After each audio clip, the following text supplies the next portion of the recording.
હાલો.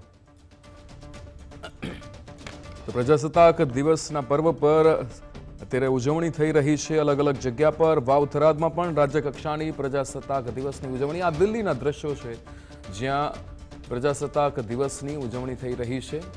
ઉજવણીના ભાગરૂપે અહીંયા પોલીસ કર્મીઓ દ્વારા પણ અદ્ભુત પ્રસ્તુતિ કરવામાં આવશે. ત્યારે ગુજરાત પોલીસ દ્વારા પણ દિલધડક સ્ટન્ટ કરવામાં આવ્યા હતા. ત્યારે દિલ્હીમાં થોડીક જ વારમાં પરેડની પણ જે શરૂઆત છે તે થવા જઈ રહી છે. દિલ્હીના આ લાઈવ દ્રશ્યો છે. દિલ્હીમાં પણ 77મા ગણતંત્ર દિવસની પરેડનું આયોજન કરવામાં આવતું હોય છે. ત્યારે તે થોડીક જ વારમાં પરેડમાં પણ આપણને જોવા મળશે. અલગ અલગ પોલીસ દ્વારા જે સ્ટન્ટ્સ કરવામાં આવશે, સાથે ટેબ્લો જે અલગ અલગ જે સ્ટેટ્સ છે તેના ટેબ્લો પણ જોવા મળશે. ત્યારે 77મા ગણતંત્ર દિવસની આજે ઉજવણી થઈ રહી છે દેશભરની અંદર. અલગ અલગ દ્રશ્યો આપના સુધી પહોંચી રહ્યા છે. આ દ્રશ્યો એ દિલ્હીના છે. રાજ્યભરની અંદર આજે 77મા ગણતંત્ર દિવસની ઉજવણી થઈ રહી છે. પીએમ મોદી જે છે એ પહોંચી ચૂક્યા છે. પીએમ મોદીની આ પહેલી ઝલક આજના આ 77મા ગણતંત્ર દિવસની પીએમ મોદીની આ પહેલી ઝલક આપ જોઈ શકો છો. તેમણે જે રીતે આજના આ દિવસને ઉજવવા માટે તેમની અહીંયા દિલ્હીની અંદર હવે આ 77મા ગણતંત્ર દિવસની શરૂઆત થવા જઈ રહી છે. ત્યારે 26મી જાન્યુઆરીએ આજે ભારતનો 77મો ગણતંત્ર દિવસ દેશભરની અંદર ઉજવાઈ રહ્યો છે. ત્યારે પરેડની થીમ એ વંદે માતરમ રાખવામાં આવી છે. પરેડ દરમિયાન તમને અલગ અલગ સ્ટેટની ઝાંખીઓ જોવા મળશે. જે સ્વતંત્રતાનો મંત્ર વંદે માતરમ, સમૃદ્ધિનો મંત્ર આત્મનિર્ભર ભારત થીમ પર આધારિત રહેશે. વડાપ્રધાન મોદીની આ પહેલી ઝલક આજે રાજ્યભરની અંદર જ્યારે ભારતનો 77મો ગણતંત્ર દિવસ ઉજવવા જઈ રહ્યા છીએ ત્યારે આજના દિવસે પીએમ મોદીની ઉપસ્થિતિ અહીંયા પીએમ મોદી પહોંચી ચૂક્યા છે. અને ત્યારે આજે ભારતના આ 77મા ગણતંત્ર દિવસને ઉજવવામાં આવશે. થોડીક જ વારમાં પરેડની શરૂઆત થશે. આજની આ પરેડ જે ખૂબ જ ખાસ છે, જે સ્વતંત્રતાના પર્વને ઉજવતી હશે અને વંદે માતરમને ઉજવવાનો સંદેશ આજે આપવામાં આવશે. ત્યારે સમૃદ્ધિનો મંત્ર એટલે કે ભારતનો જે એક મંત્ર છે આત્મનિર્ભર ભારત, તેને પણ આજે ઉજવવામાં આવશે આજના આ 77મા ગણતંત્ર દિવસ પર. આજના આ એરફોર્સની વાત કરીએ તો કુલ 29 એરફોર્સ ફ્લાઇંગ પોસ્ટ જે છે તે પણ કરશે. સાથે જ 16 ફાઇટર જેટ, 4 ટ્રાન્સપોર્ટ વિમાન અને 9 હેલિકોપ્ટર આ પરેડમાં સામેલ હશે. તમામ વિમાન કુલ 8 ફોર્મેશન બનાવશે, જે પણ આપણને આકાશની અંદર જોવા મળશે. ત્યારે આજનો આ 77મો ગણતંત્ર દિવસ જ્યારે ભારત ઉજવવા જઈ રહ્યું છે ત્યારે પરેડની જે મુખ્ય થીમ છે તેને વંદે માતરમ રાખવામાં આવી છે. હાલ પીએમ મોદી દ્વારા જે કાર્યક્રમ છે તેને અહીંયા શરૂઆત કરવામાં આવી છે. પીએમ મોદીની ઉપસ્થિતિ અત્યારે પીએમ મોદીની આ પહેલી ઝલક આજના દિવસની જોવા મળી રહી છે. 77મા ગણતંત્ર દિવસની ઉજવણી આજે થઈ રહી છે. ભારત જ્યારે આજે 77મો ગણતંત્ર દિવસ ઉજવી રહ્યો છે ત્યારે આજના આ પરેડની અંદર ઓપરેશન સિંદૂરના ફોર્મેશન પણ આપણને જોવા મળશે. ઓપરેશન સિંદૂરની ઝાંખી પણ જોવા મળશે. ત્યારે પુષ્પાંજલિ અર્પણ કરવામાં આવી રહી છે શહીદોને. આજે વડાપ્રધાન મોદી દ્વારા પુષ્પાંજલિ અર્પણ કરવામાં આવી છે. દિલ્હીની અંદર રાષ્ટ્રીય યુદ્ધ સ્મારક પર શહીદોને શ્રદ્ધાંજલિ અર્પણ પીએમ મોદીના હસ્તે કરવામાં આવી રહી છે. પીએમ મોદી અત્યારે જે રીતે આપ જોઈ શકો છો રાષ્ટ્રીય યુદ્ધ સ્મારક પર શહીદોને શ્રદ્ધાંજલિ અર્પણ કરી છે.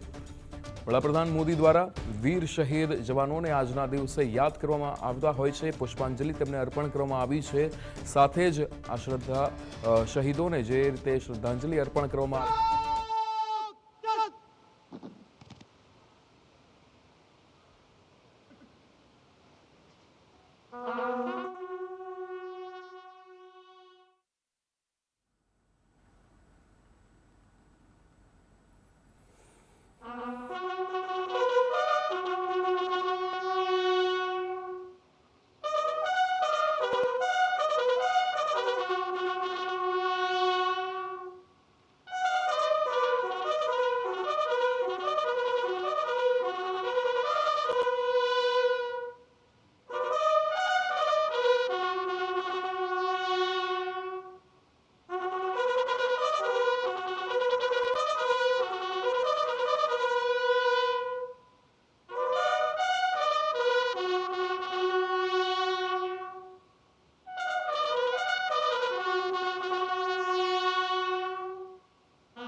તો નેશનલ વોર મેમોરિયલ ખાતે આ કાર્યક્રમ યોજાઈ રહ્યો છે, જ્યાં શહીદોને સલામી આપવામાં આવી રહી છે. આજનો આ પર્વ એ શહીદોના બલિદાનને યાદ કરવાનો પર્વ છે. રક્ષામંત્રી રાજનાથ સિંહની પણ ઉપસ્થિતિ આ મેમોરિયલ ખાતે, જ્યાં શહીદોને શ્રદ્ધાંજલિ અર્પણ કરવામાં આવી છે. પુષ્પાંજલિ પીએમ મોદીના હસ્તે કરવામાં આવી છે. ત્યારે દિલ્હીમાં રાષ્ટ્રીય યુદ્ધ સ્મારક ખાતે આ શ્રદ્ધાંજલિ અર્પણ કરવામાં આવી છે. વીર શહીદોને આજે નમન કરવામાં આવ્યું છે. નેશનલ વોર મેમોરિયલ ખાતે શહીદોને સલામી આપવામાં આવી છે. ત્યારે પીએમ મોદી પણ અહીંયા ઉપસ્થિત છે અને રક્ષામંત્રી રાજનાથ સિંહની પણ ઉપસ્થિતિ જોવા મળી રહી છે. વડાપ્રધાન મોદી દ્વારા શહીદોને શ્રદ્ધાંજલિ અર્પણ કરવામાં આવી છે. ત્યારે રાષ્ટ્રીય યુદ્ધ સ્મારક પર શહીદોને શ્રદ્ધાંજલિ પીએમ મોદી દ્વારા અર્પણ કરવામાં આવી છે. આજનો આ દિવસ 77મો જ્યારે પ્રજાસત્તાક દિવસ આપણે ઉજવી રહ્યા છીએ, ત્યારે આ ગણતંત્ર દિવસે શહીદોને સલામી આપવામાં આવી છે.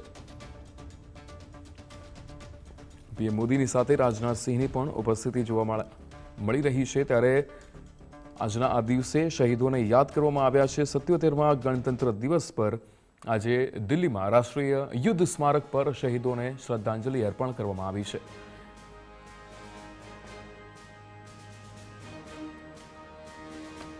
નેશનલ વોર મેમોરિયલ ખાતે આ કાર્યક્રમ યોજાઈ રહ્યો છે. હવે ધીરે ધીરે આ કાર્યક્રમ જે 77મા ગણતંત્ર દિવસ તરીકે આજે આપણે પર્વ ઉજવી રહ્યા છીએ દેશભરની અંદર, ત્યારે શહીદો માટે અહીંયા 2 મિનિટનું મૌન પણ પાળવામાં આવ્યું હતું. હાલ અત્યારે જે રીતે શહીદોને શ્રદ્ધાંજલિ અર્પણ કરવામાં આવી છે અને ત્યારબાદ શહીદોને અહીંયા સલામી પણ આપવામાં આવી રહી છે. દિલ્હીમાં રાષ્ટ્રીય યુદ્ધ સ્મારક ખાતે આ કાર્યક્રમ થઈ રહ્યો છે, જ્યાં વડાપ્રધાન મોદી દ્વારા વીર શહીદોને સલામી આપવામાં આવી છે, તેમને નમન કરવામાં આવ્યું છે.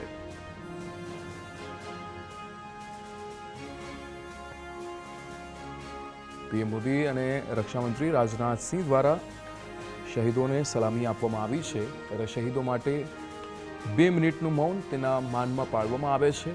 અહીંયા 1965-1971ના યુદ્ધના આ જવાનો છે, આ શહીદો છે કે જેને દર વર્ષે અહીંયા સલામી આપવામાં આવે છે.